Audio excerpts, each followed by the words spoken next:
The Clone Wars is nothing to be tossed aside if you are a Star Wars fan, even if you didn't like the prequels. The show consists of several seasons that dive deep into the conflict of war, the politics around it, and the clone troopers that are the backbone of the Republic effort. I'm Matt from Team Red Shirt Media. Don't forget to like, share and subscribe to the channel, and I'll keep this as spoiler free as possible, but here's why I recommend The Clone Wars. Many people criticise the Star Wars universe for being too small and compact, focusing on just a few key characters, and I agree, but in the movies that's generally the case. You don't have the time or the budget to tell the story of a wider galactic conflict in the typical runtime of a modern day flick.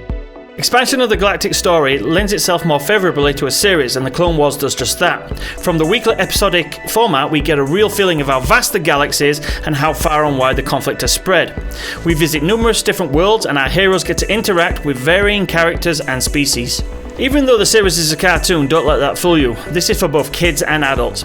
With a unique and clean animation style, after a while you forget you're even watching a cartoon. There are multiple themes covered during the series, many of which are mature in nature. Of course, there are the comedy and hijinks you expect with a cartoon, but the show also tackles darker themes like grief, attachment, betrayal, and the destructive nature of war.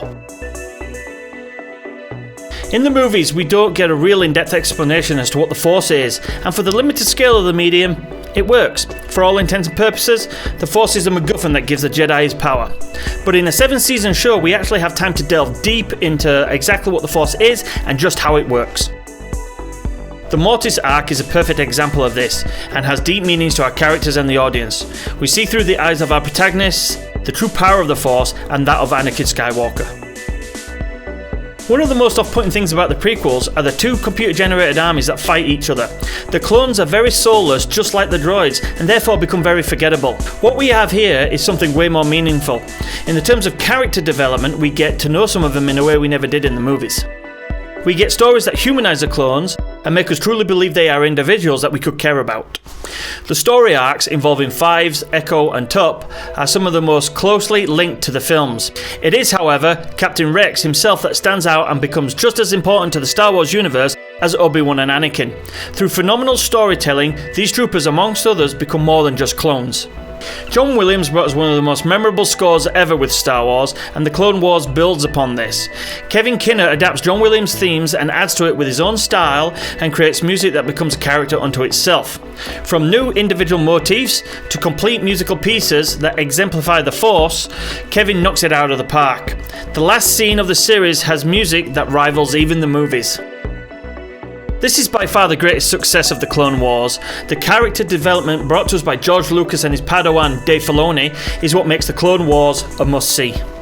The previously mentioned clones and the newly introduced characters such as Ahsoka Tano really make you care for them. Ahsoka goes from this young and untested Padawan that some might consider analogous to Scrappy-Doo, and over the course of the series she clearly learns from her flaws and the flaws of those around her to become one of the most loved and complex characters in Star Wars. Don't believe me?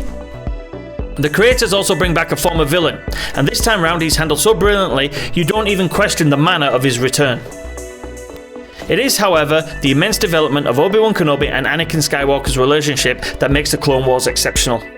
The show delves deeply into their personalities and into Anakin's psyche, and his ongoing troubles, which makes his eventual turn to the dark side more believable.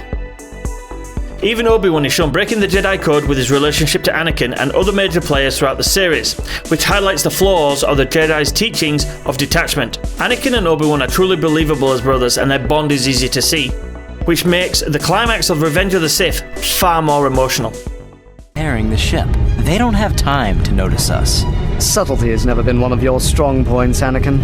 Everything I know, I learned from you, Master. Oh, if only that were true. The Clone Wars is available on Disney Plus and well worth a binge, even if you aren't the biggest Star Wars fan. Don't forget to like, share and subscribe to the channel, and until next time...